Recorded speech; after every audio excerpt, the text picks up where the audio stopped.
It's been said that we are made of stardust. Stars don't exist to make sense of the darkness, but we're in the dark, where even a spark can appear so blinding.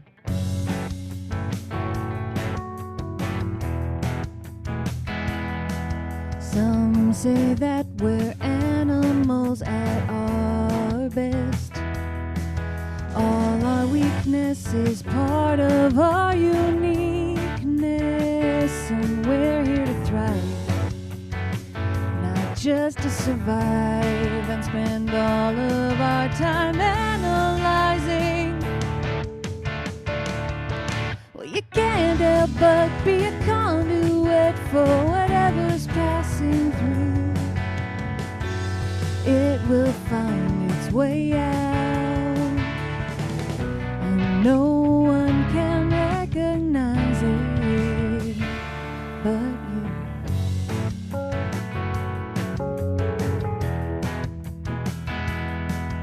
If we could learn to allow our power, we'd stand up on 2 feet instead of cower, and give up the fight, abandon the struggle between wrong and right. Well, you can't help but be a conduit for whatever's moving through. It will find its way out, and no one can recognize it but you.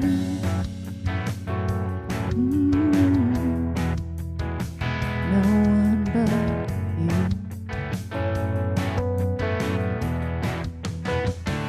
Stars are ghosts. Stars are ghosts. They're just old light, no longer alive. Oh, but you and only you get to choose what kind of ghost you want to be. How do you want to be seen before you burn out, like all the other ghosts burn out? But you're still here right now.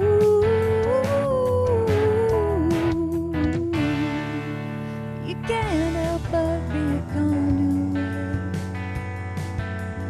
Whatever moves right through you will find its way out.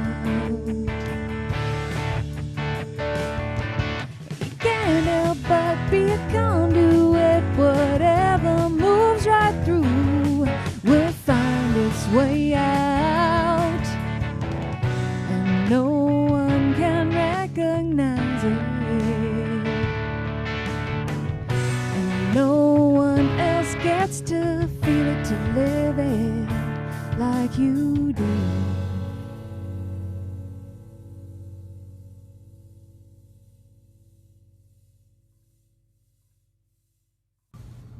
Road sign, I see you, I hear your wisdom warning to proceed with care. But as I move forward, I can't tell if the beginning or end of a journey is to be found there. I felt earthquakes and aftershock aches through and through. It's true. So I've said no to fake breaks and done only what you've asked me to do. And I'm still trying. So road sign, I feel that I just might deserve all the stability the future might hold for me. And I'm going to find out slowly. And I'm going to find out slowly as you want to go.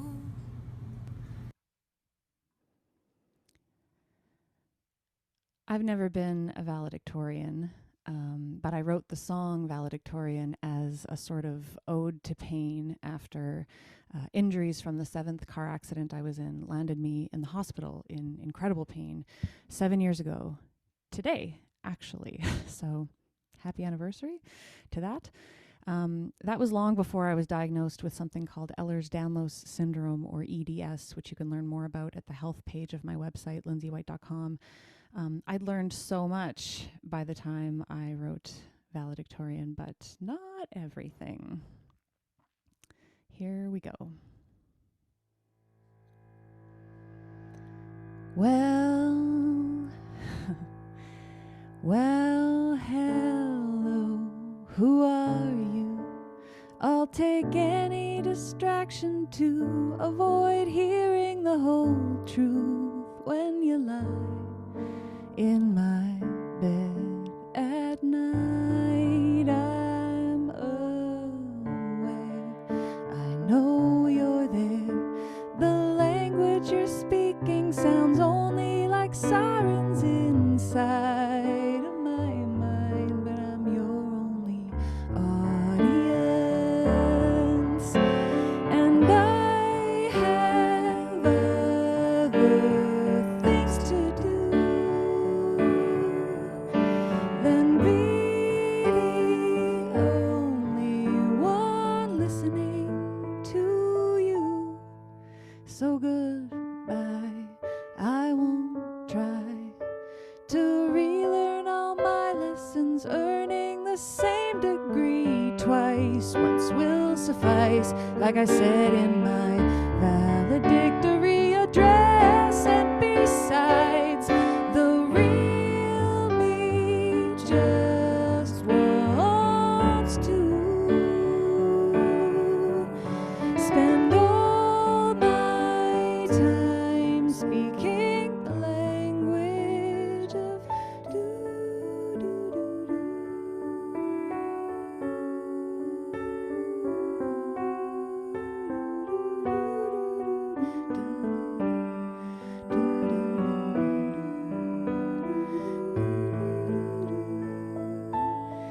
This is what I do.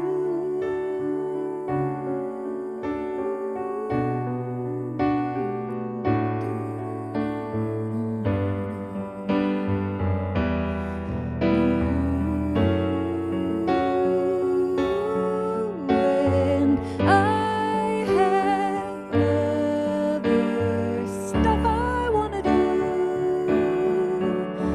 than be the only one listening and listening.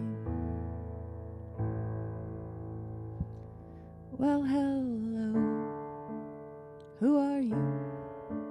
I'll take any inspiration and follow it endlessly to wherever you want me to. And my eyes might have to cry, but tears have such meaning and come from a place of just trying to live life. And besides, in time they will dry while I do what I do.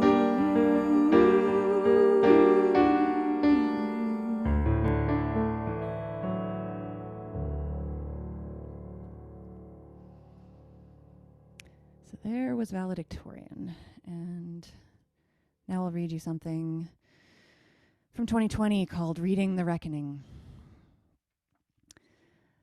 And it goes like this. The little snaps, creaks, and pops were as eventful as they claimed to be, and certainly unimagined. Their demands for recognition grew louder and became somewhat transferable, translatable into many other languages, but not all. For every one who is unable to understand, there must be hundreds of thousands who can. And now it's story time, but I'll play some music from my July 2020 double instrumental piano album behind my story. This one is about an independent medical exam called an IME, which is something that I had to undertake in 2016 after being in the hospital. Here we go. Shortly before 11 a.m. one weekday, I walked into a big medical clinic I'd never entered before. It had a large waiting room, lots of empty chairs, not another person, but one receptionist behind a rounded desk that blocked off a major area. I was wearing my comfy yoga pants and a tank top, but I wasn't entirely comfortable. I was actually in a lot of pain, and I told her I was here for the IME. The accident had been very, very small, but the damage from it was very, very real.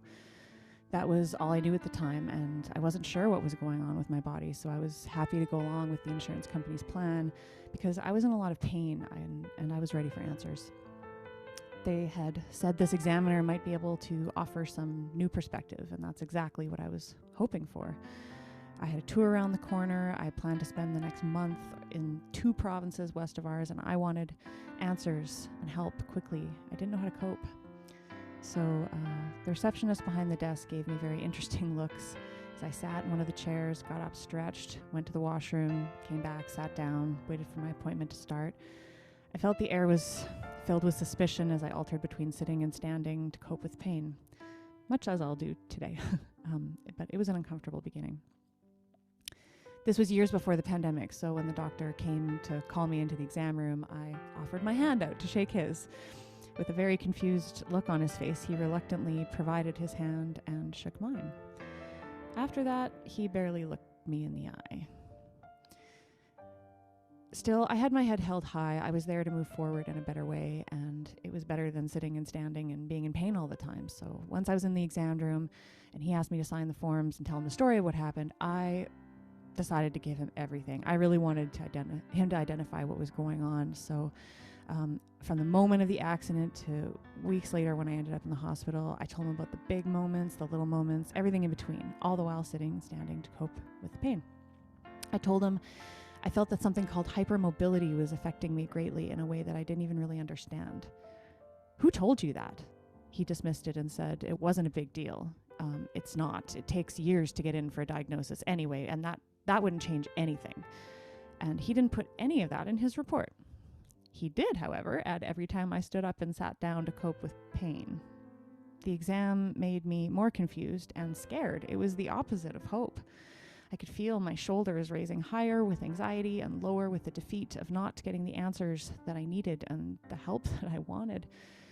I made every effort to perform all the movements and tests while struggling through pain, with no indication he was actually with me in that room. He was somewhere else. And some tests made things worse and caused more pain. There came a moment when he poked my spine near the injury site, and instinctively I grabbed his hand. I didn't even know I had done it at the time, but then it was abruptly over, end of exam. I left with no reassurance or indication of a diagnosis, no information, no referral, no suggestions of ways to better my situation. So I left feeling very undeserving of the help I was looking for and went from being hopeful to get out on the road to completely shut down, like I was criminally indefensible in some way. I sat behind the wheel of my car with my head hanging low and feeling not enoughness sticking around for some time.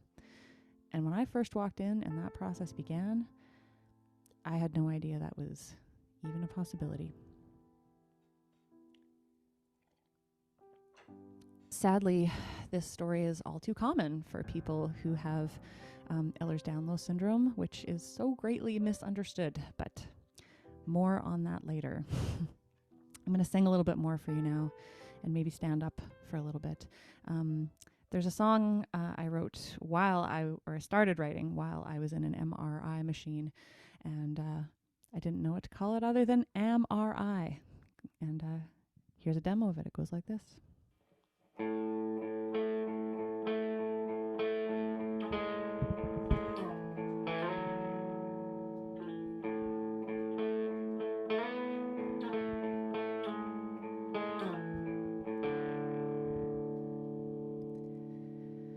Will you reflect all the words I've been saying? Has what I've been telling myself made a difference? Can you see who I want to be and how I want to love whatever reality, and how I want to love unconditionally?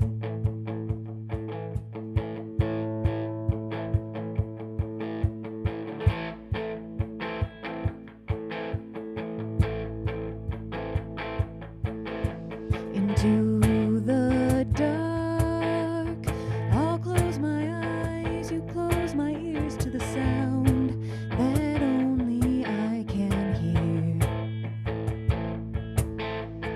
I won't feel this energy that sees right through me and plays a part in how my own eyes will see. Am I getting closer?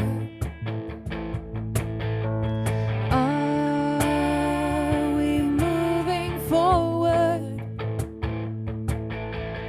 I'm magnetic. Give me a sign.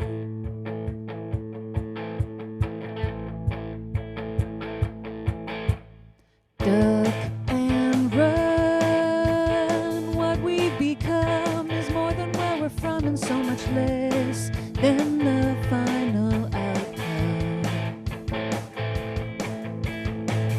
They may say they want to cut through my skin, create a new beginning from the ends that so clearly underpin.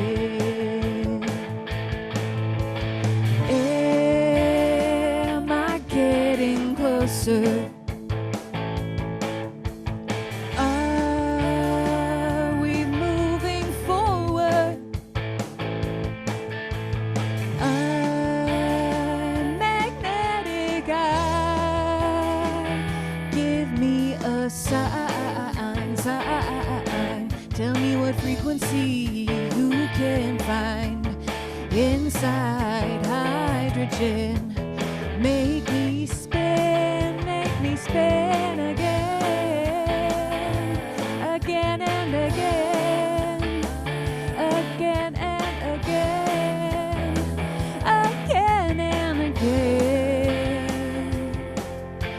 and again.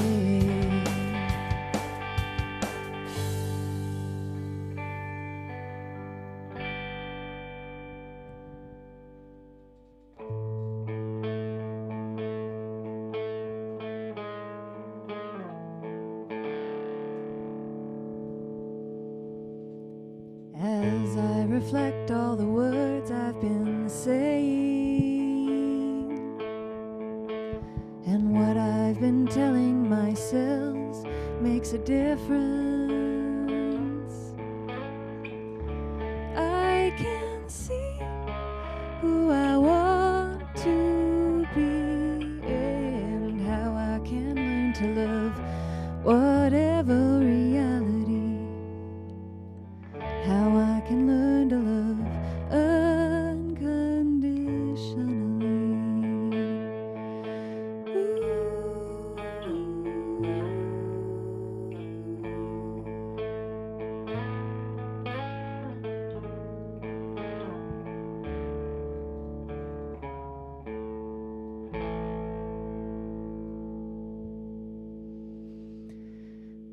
I'm so glad I made these demos that I'm sharing with you today before I lost the ability to safely play instruments without causing harm. This harm initially showed up in confusing ways, mostly pain.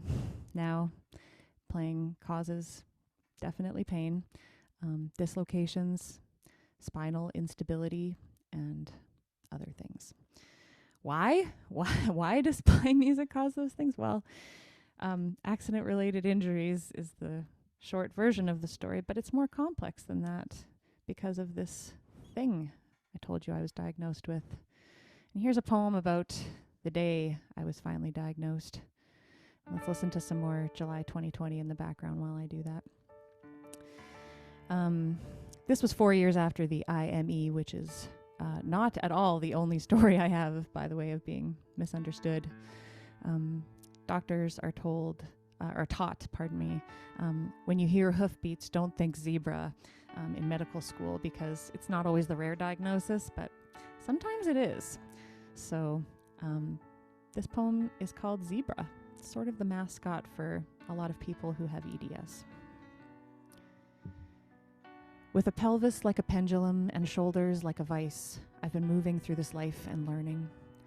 While striving hard and true to love life and others too, I've discovered my greatest weakness to also be my greatest strength. But never before have I faced a masterful painter with the eye for detail, the skill and attention to paint, show, display my stripes as they are, knowing it changes nothing that makes me who I am, and everything about how I am understood from now on. I've also learned about other diagnoses, including my own neurodivergence, which is huge for me, and definitely to be a lifelong learning curve. But without diagnosis of my physical condition, my spine became stuck and twisting due to injuries from this accident. This is what currently prevents me from safely playing instruments and means I have a very different life than I did before that includes treating those injuries and laying down a lot. In fact, doing any typing while lying on the floor like this, so that I've lost my guitar calluses but gained some on my chin. And also sporting fashion statements like the SI brace and compression socks I'm wearing now, and other aspects of being injured with a connective tissue disorder. And I have none of the supports I'm entitled to. So a friend organized a fundraising campaign that is currently supporting my healthcare needs. It has scratched the surface in a major way. If you have contributed already, thank you so much. I have received important health treatments because of your generosity. But I need more costly healthcare. As early as next week, those funds have almost been used, and I need more help with treatments and therapies, supplements, specialists that aren't covered in Manitoba, and other stuff too. I know now that without safe and adequate care, my health and quality of life diminish, and my spine becomes more twisted and unstable. And unfortunately, my provincial insurer discriminating against me. They are saying I don't look sick under video surveillance. Unfortunately, that's entirely legal. Because of the clarity of my own medical evidence, I know that when I'm able to access a trial, I will once again access benefits if I ever get a trial. But it's been 5 years of waiting while I fight for my life and my health, and change can't wait. So I hope you'll join me. I've linked it below this video, but you can learn more at the health page at lindseywhite.com. We have 22 listeners so far who have been given the music you're hearing right now, July 2020, and given special exclusive access to preview recordings, such as the other stuff I'm singing for you, from the next project I hope to release when I'm back on my feet, so to speak. Here's a song called Little Feet.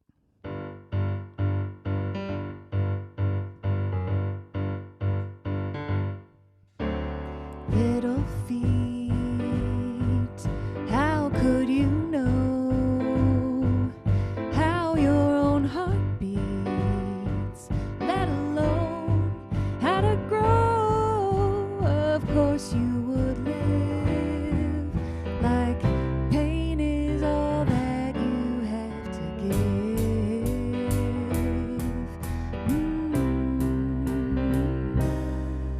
You hurt someone because someone hurt you.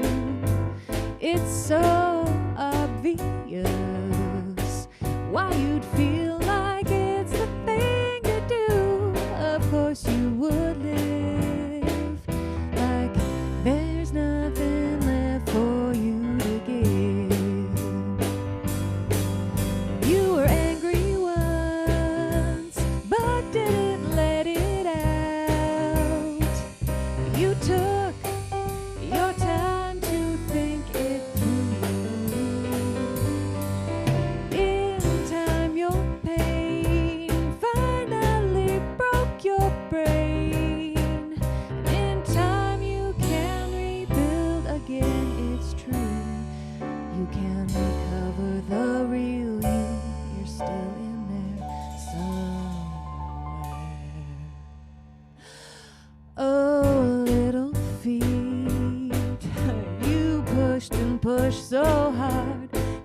catch up to your own heartbeat. While your dreams all grew so far and so wide, and so now you're better equipped to expand and allow. There's no catching up to do somewhere, somehow. You're growing into who you are right now. There you have Little Feet. So that song was about a very angry person I knew who I imagined as though their feet are too small for their body and as compared to everyone else in the world. And so they spend their life trying to catch up, and they never can because their feet are just too small. And, my industry taught me how neurotypical, able-bodied humans create careers in the music industry designed for such musicians.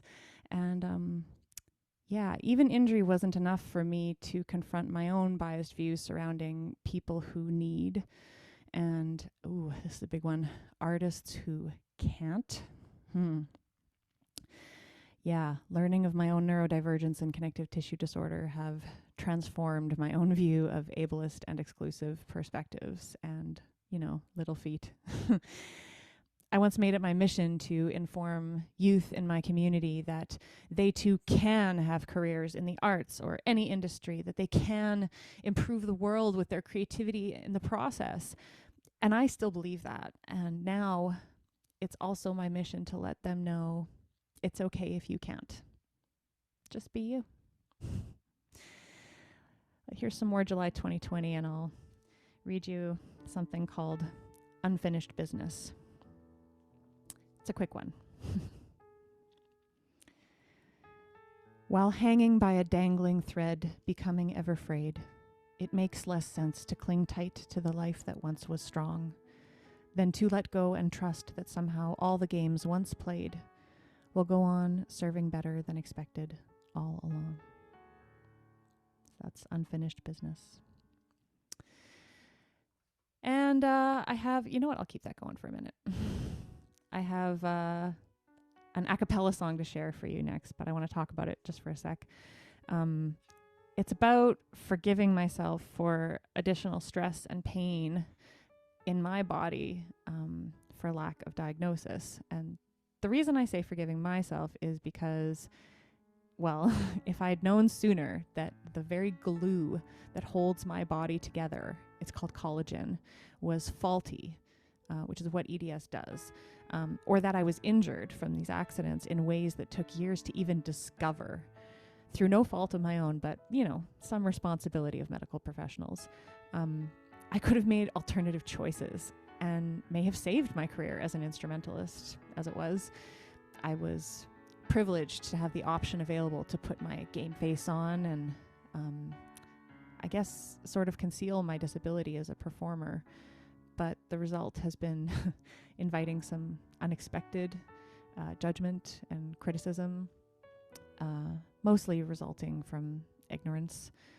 A lot of people and places also, benefit greatly from people like me being willing to punish their body by working too hard. And I didn't know. And the song is called She Didn't Know.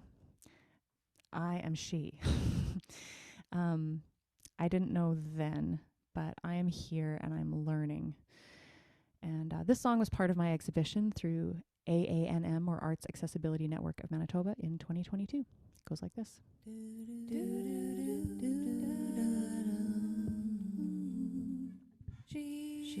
She wanted to be a force of nature, a well of deep water, not a flash in the pan or a dead man's daughter. She wanted to see the life of her dreams come true. So she tried every path and then made some new ones and just laughed at every joyful moment and also through the painful ones. 'Cause you just never know when you will go. And shouldn't there just be a way to get to where you want to go? Shouldn't you just know? She didn't know the consequences of the chasing of a dream. She didn't know degeneration and re-injury. She didn't know what going with the flow could ultimately mean. So many possibilities she just didn't see. She didn't know.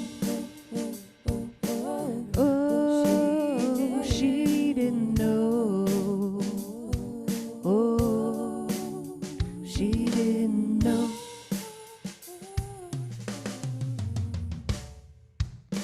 She stood for creativity and living life creatively. But when you're backed into a tight corner, you can't imagine better when you can barely breathe and the ceiling seems to be sinking.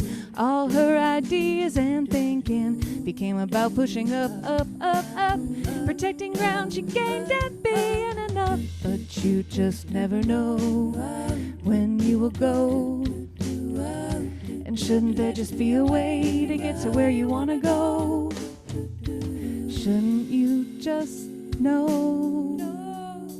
She didn't know the heavy weight could be so crushing.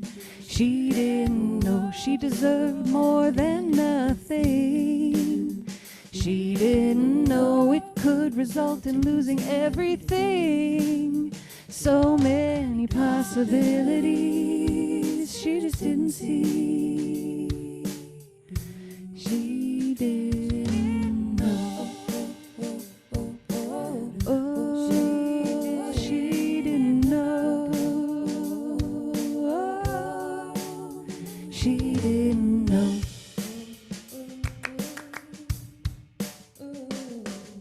And help is not a dirty word, and despite what you might have heard, the strongest thing that you can do is ask.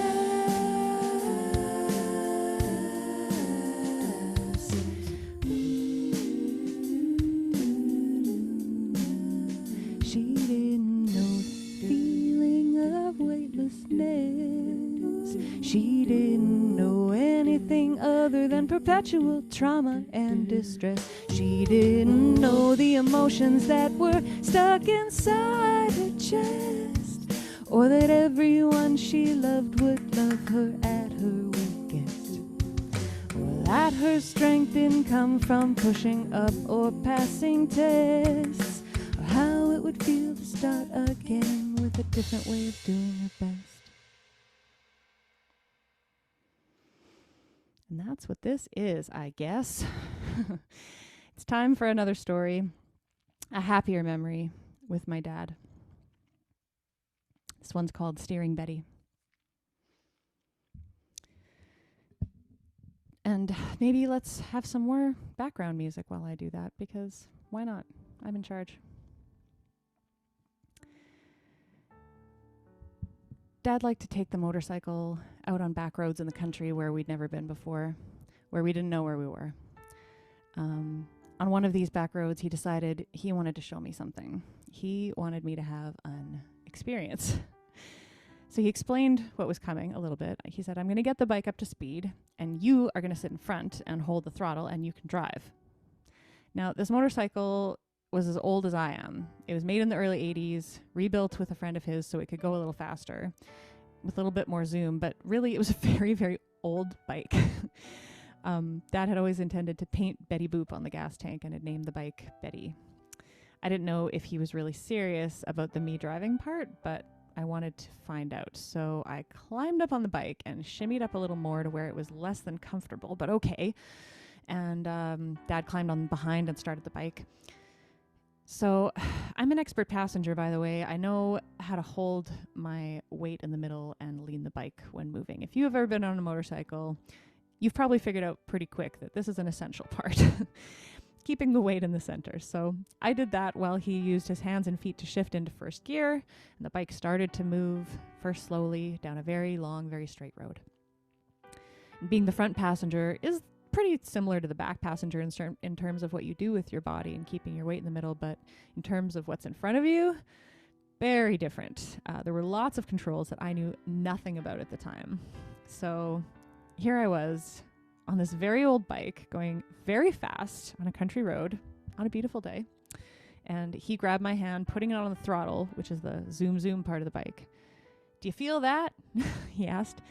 "Yeah." Trying not to hit his head with my helmet, I yelled, "Hold it right there. Okay, there you have it." And he removed his hands from the bike, and I was driving. What I didn't know at the time, but now I do, after becoming a licensed rider, is that it's pretty easy to keep a bike going when it's going that fast. They tell you in the course that a chicken could do it. But it was very intimidating at the time, as it was empowering. It was exciting, cool, terrifying. And at a certain point, after feeling the rush and the thrill, and then a little bit of boredom even after going straight for so long, I said, "All right, I'm good," or something like that, and otherwise indicated I'd had enough. He put his hands back on, clutched in, downshifted back to first gear, stopped. Several minutes after dismounting off the bike, my heart finally started to slow back down to a normal pace. I remember being very angry with him that I had no warning of how fast we were going to be going, how I was supposed to hold the bike, and no clear instructions of how this was all going to go down. But I didn't tell him not to do it again, because it was an amazing once-in-a-lifetime experience. And it was one of the few times in my life where I felt truly 100% free. And that's Steering Betty. And now I'll share something a little different that I've been working on, something new. With the injuries from this last accident, as I mentioned, going without diagnosis for years and twisting up my spine, causing it to become stuck, I haven't been able to wait to try to make music, and it's been very challenging. I've been experimenting with making music in my style, but with software instruments. It's been difficult, but here is one result from those experiments, a song called Twist.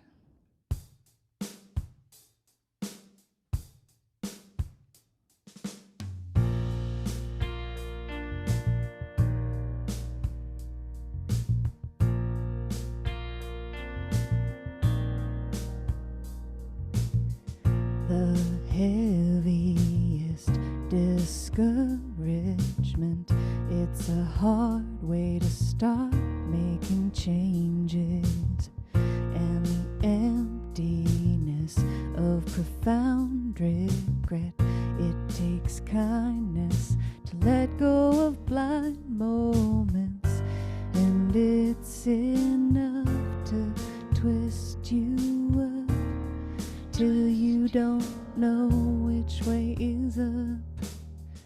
You're trying to face forward, but according to which part? As you're ringing out, the whole world is upside down. All the stability you found disappears under shaky ground.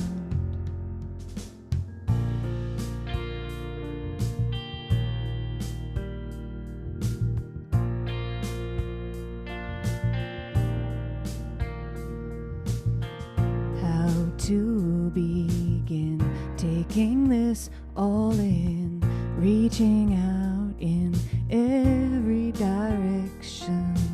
Before you even start, every plan falls apart, leaving your heart broken wide open.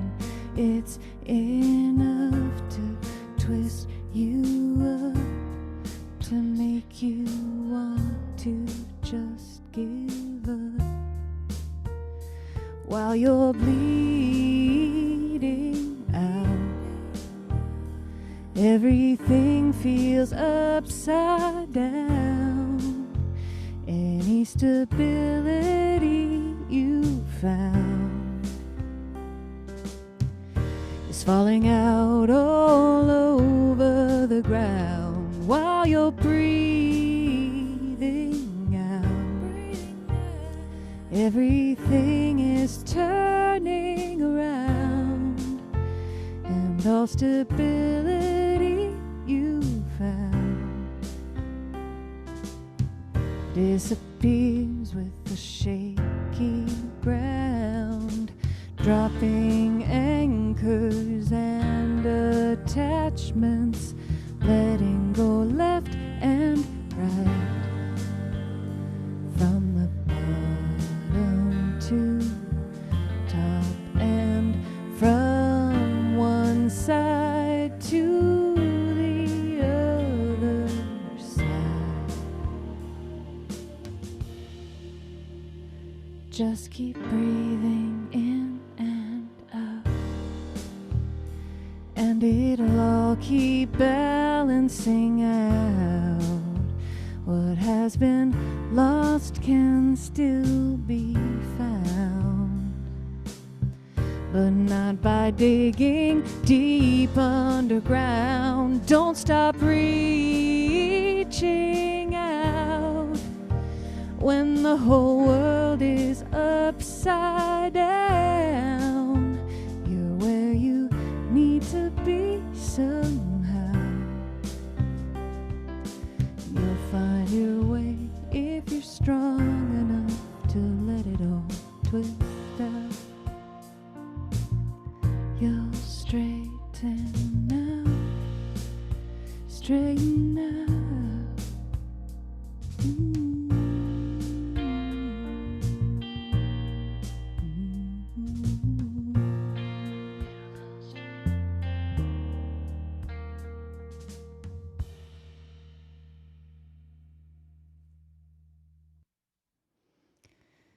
This is called Inside Out. An old story was cut out with surgical precision, the eye of the storm and heart of upheaval replaced by a new core.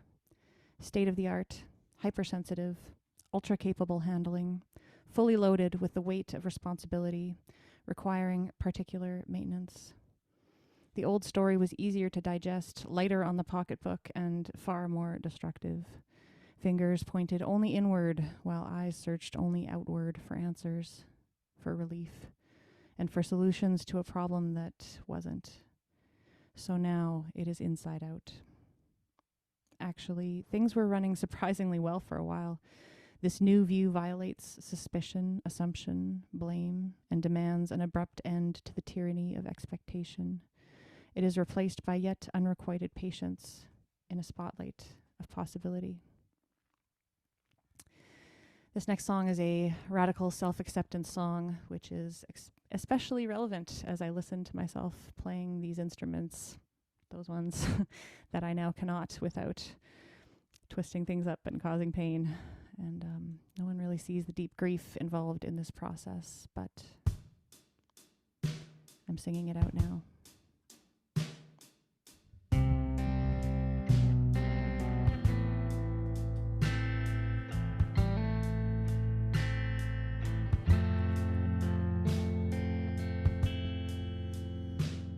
Whatever is needed today, it's okay, it's okay, it's okay. Help is ready all along the way to come closer as your arms open wider to all possibilities, filtering through you with more and more ease. So whatever you need today, it's okay, it's okay, it's okay.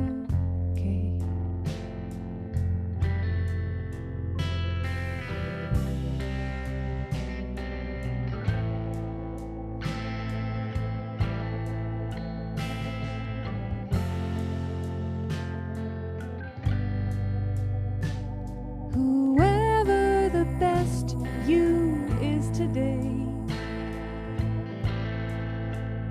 It's okay, it's okay, it's okay. You know more than you did yesterday, and you'll know more as your eyes open to focus on all you can do to allow the real you to shine through every day, everywhere, somehow. So whoever you are today, it's okay, it's okay, it's okay.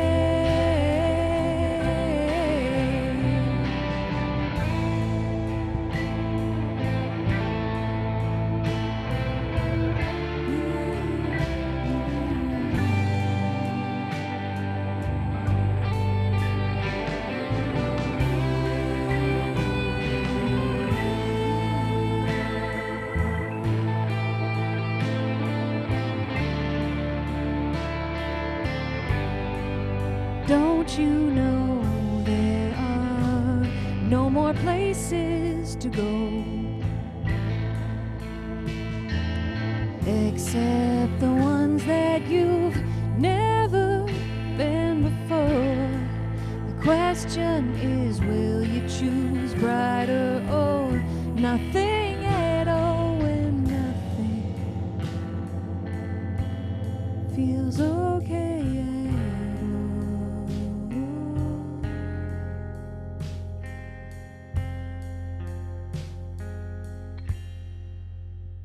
If what you need is to not be okay, it's okay. If it feels like you just can't be okay,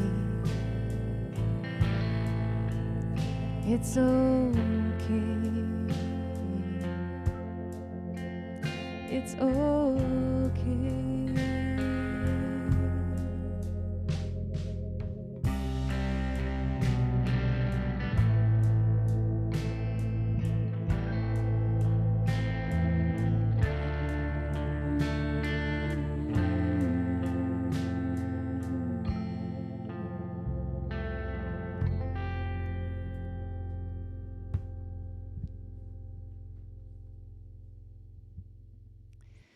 You know, speaking of acceptance, I must say that my high-risk household has taken a lot of abuse throughout the past few years of the pandemic. You know, folks quickly flipped the script from inclusion, caring for the less fortunate, valuing disability justice to, you know, complete self-centeredness very quickly, and essentially forgot about those whose choices are limited to life or death, or even life or disability or greater disability.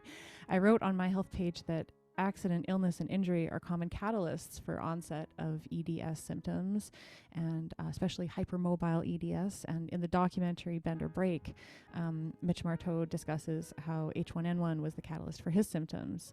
For many women, it's the trauma of childbirth or other trauma, and for many recently, it's been COVID-19, and for me, it was 7 accidents. I wouldn't want any other undiagnosed EDSer to experience breaking down of their tissues due to faulty collagen and infection, illness, or trauma combination. And that population alone could be as common as like 1 in 500 people. So just imagine how many, like my dad did, are fighting cancer or have lung diseases or other disabilities. It's important that we remember that if it's really okay to not be okay, then we are all allowed to have needs, and that it's okay. Oh, and that, you know, asking folks to wear masks, especially in places like healthcare settings, doesn't harm anyone while helping so many. This poem is called Undiagnosed. If I could appear before her I would tell her it's not her imagination.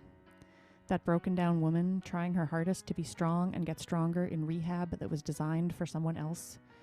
It would have been easier for a fish to climb a tree, but there would be no confirmation, no proof for 6 more years.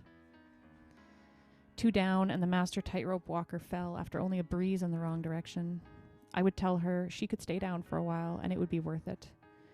The urge to get up, spread creative wings, and fly art around the world was overpowering. And so there was tape and cardboard, possibilities and pain, along with many more tears for 4 more years. As new instabilities arose, fresh crises demanded instant attention, distracting from all else, arresting action and grounding flights, preventing play and dance. I would tell her the path was going somewhere, but to improve it would first become worse. Struggle only increased challenges, while assistance and rest eased suffering. The day came when they told her, "You're not the same as you say." She felt more herself than every other yesterday. I would tell her to hang on, and that despite so many harming who were supposed to help, just around the corner would be the moment that identified the fish and moved it into water. And all that would be left to do is to spend a lifetime learning to swim. It is EDS Awareness Month, and so I'll just mention that some signs and symptoms include chronic widespread pain, musculoskeletal or abnormalities, as in hypermobility, subluxations and dislocations, stretchy skin, dysautonomia, which I mentioned that affects the nervous system, fatigue, GI issues, skin integrity problems, severe allergies, and teeth issues. If you know someone who's really flexible and has lots of other weird stuff going on with their health, send them to ellersdownloads.com, or there's lots of information on the health page at my website, lindseywhite.com, because diagnosis matters and knowledge is power. It really is. We can only help ourselves as much as we know.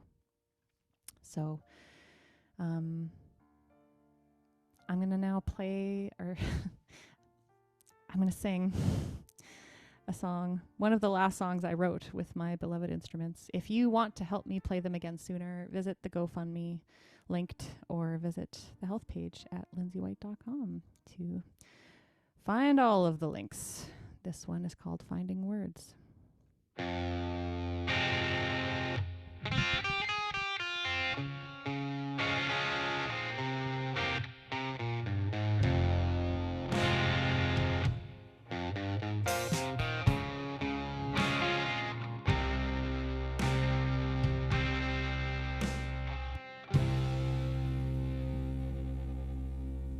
Shutting in, shutting up, shutting out only makes it sound louder.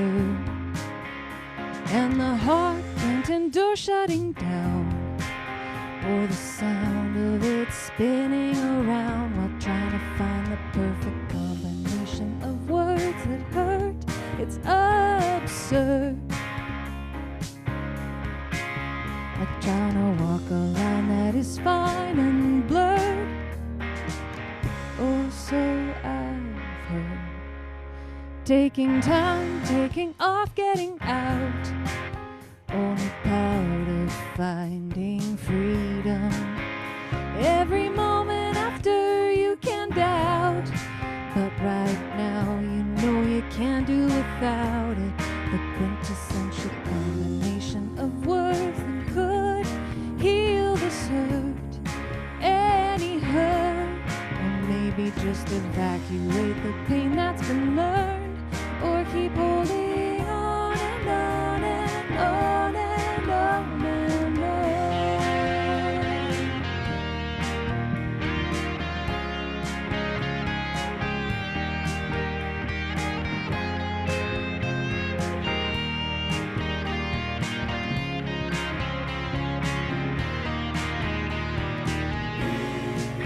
With each precedent set, we come to expect what each moment happening means for us.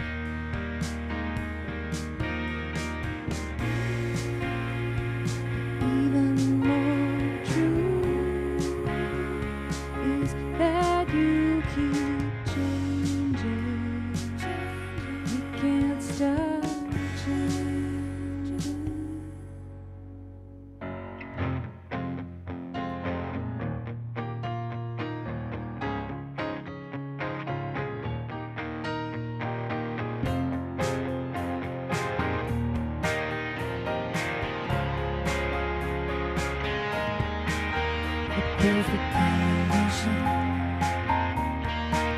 I wanna find it. The perfect combination that could heal. Oh, the perfect combination of words.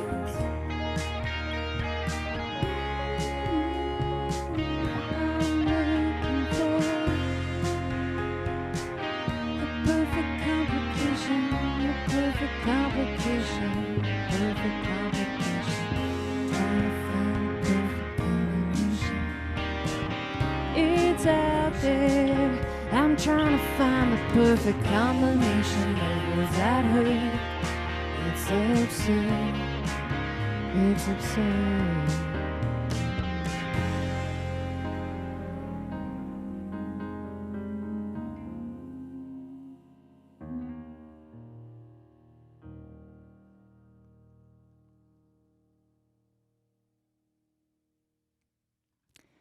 There's Finding Words.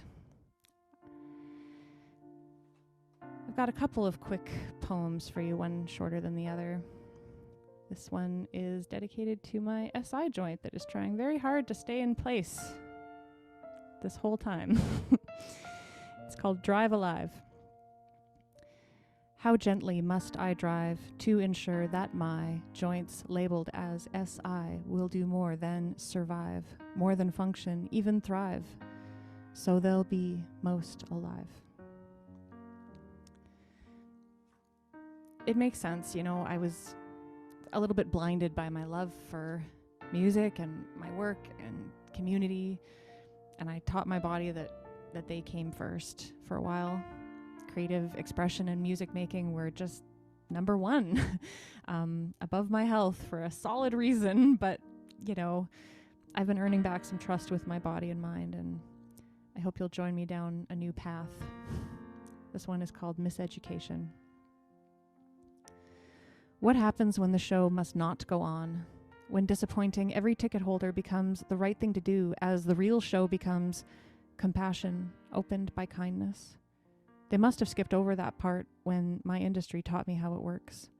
I learned how to polish my art, load it into a weapon, and fire off performances that hit others on the mark, but not how to recognize the process of slowly chipping away at my own structure to make it happen, and not how to view myself, my body, as being worthy of time, rest, calm, compassion, or kindness. But the ticket holders and I have reached a consensus. We want to see the real show on display before any more polishing, loading, firing, or target practice. We're willing to learn together, to wait for the right thing, the right way. At least I hope we are. That's my desire for me and for my community, which is what this next song is about my community, about falling backwards into the unknown, where health can actually come first for me, like I would encourage it to for everyone else, and moving forward from punishing cycles into a new place where I'm not alone in all of this. I wrote sort of half this song feeling very alone and the other half feeling community. It's called Brick Walls. I beat against brick walls for days and for nights.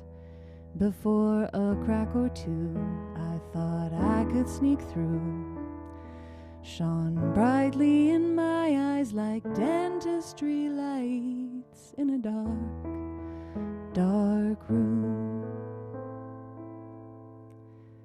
One part at a time, I tried so hard to squeeze a painfully confused version of the truth into a tiny hole not built for bodies between pain and proof. And while camped out there, I breathed in all kinds of air, fresh and stale sighs, the what's, where's, and why's, carried by the wind from all sides.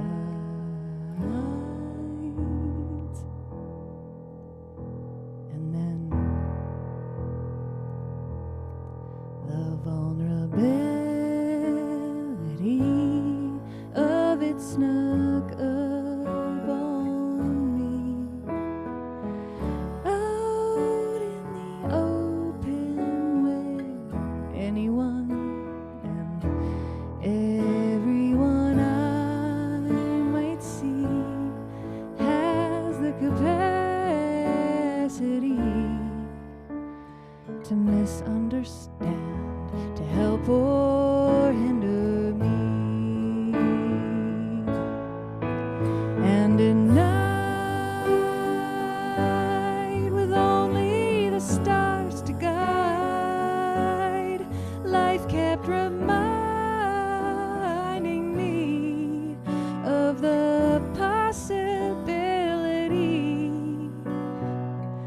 that I just might have all that I need. And during the day, life is well, life is okay, even if at times it feels like war. I know I'm not alone anymore. My community and I know just what we're fighting for. Out in the open, in the day and the night, fighting our way through the dark to the light at every opportunity. From within, as far as the eye can see.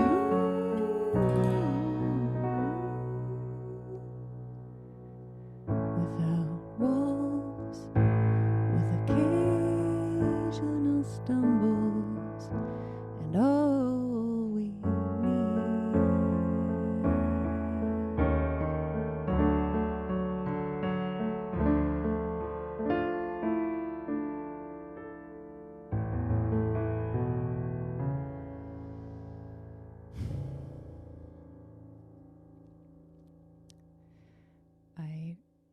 I don't have the words to tell you what it's like to feel those notes being played in my body and not be able to play them. It's really quite something. We've been going for quite some time now, and if you're still with us, thank you for joining in and for sticking around this long. There's just a couple more things I'd like to do before I go lay down for a while. I want to share a video that's actually already on YouTube, but I feel like it's important and especially relevant about what I'm talking about. But before I do that, I'm going to sing you something, another little thing. The video is called Everything Breaks. You can find it on my YouTube channel. And there's a petition in the description for this video, or there will be, which I hope that you will look at, because the message of "you don't look sick" hurts us all. And because, well, health for Lindsey White means safety for Lindsey White. And right now I cannot feel safe because I am not safe, because I am being dismissed, invalidated, discriminated against. I've shared some of the surveillance footage that was taken of me. I have DVDs. I have 11 DVDs of surveillance. I've shared a little bit of it on social media, but I won't show you the hundreds of community members that are included because it's gross and because, well, it's enough for my safety to be ruined. I'd prefer theirs remain intact if possible, but the persistent dismissal of this situation has been consistently re-traumatizing. In fact, my provincial insurer, Manitoba Public Insurance, will likely see me share all of this and evaluate whether there's anything they can accuse me of here. And that's not even just my own paranoia or in my imagination. It's like, this is my situation. I do have a human rights complaint in progress, which you can read. It's uploaded on the health page at lindseywhite.com. But the powers that be, the my MLA, the Ombudsman, the Human Rights Commission of Manitoba Human Rights Commission, all know the state of my physical and mental health, and no one has done anything to help me so far. So one of the best things that you can do is to share and help spread the word. I mentioned the petition. You can share this video or the GoFundMe, and even my story. I'm also going to need to work with musicians eventually, with instrumentalists who to play the instruments I can't, and to help me perform my music again. So I guess also if you if you or someone you know likes my music and wants to connect, drop me a line. But this is me today doing what I can and not what I can't anymore. expressing more authentically and gently as possible. And I feel a lot better about that than I do destroying my health to do something like this that I love. I'm never going to do that ever again. So, yeah, I can't do it without you. And it's been really difficult and very lonely. And I just really appreciate every single person who has been in touch, who stays in touch. Every caring person matters. I value you so much. Thank you. And yeah, so I'm just going to sing this one little thing, and then I'm going to share that video for Everything Breaks with you that kind of tells my story a little bit, gives you a little bit more context. And then that's it for today. So thanks again for listening, for joining in, and for sticking around. This little thing is called Corkscrew, and I would call it a musoem. At least that's what we've been calling them on the podcast I have. It's called Undergrowth, and we've been calling these short little musical poems musoems. You can find us at Undergrowth Podcast and create with us. Anyway, Corkscrew goes like this. The corkscrew of truth traces a swirling map from the top through to the bottom, bypassing bits that are too hard to break, highlighting the need for help through distraction, gathering momentum in the direction of up, building upon strong intention of freedom, creating debris that no one cares to see, and eventually finding release. Thanks for listening.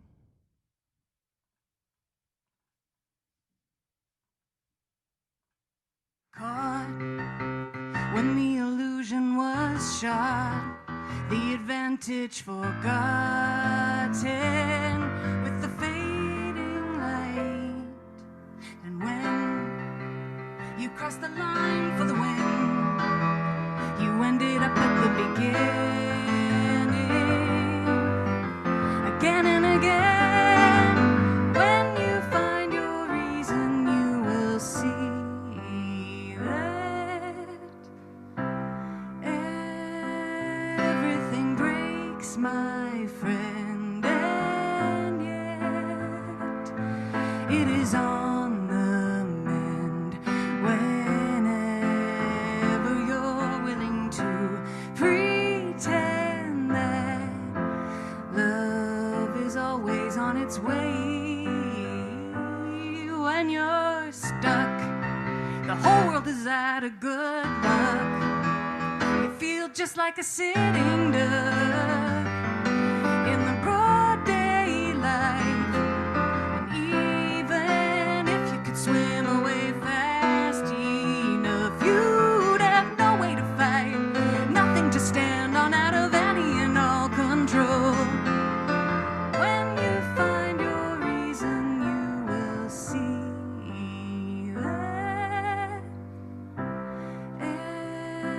everything breaks, my friend, and yet it is on the mend whenever you're willing to pretend that love is always on its way. It's okay. So you need not despair one moment of disrepair, although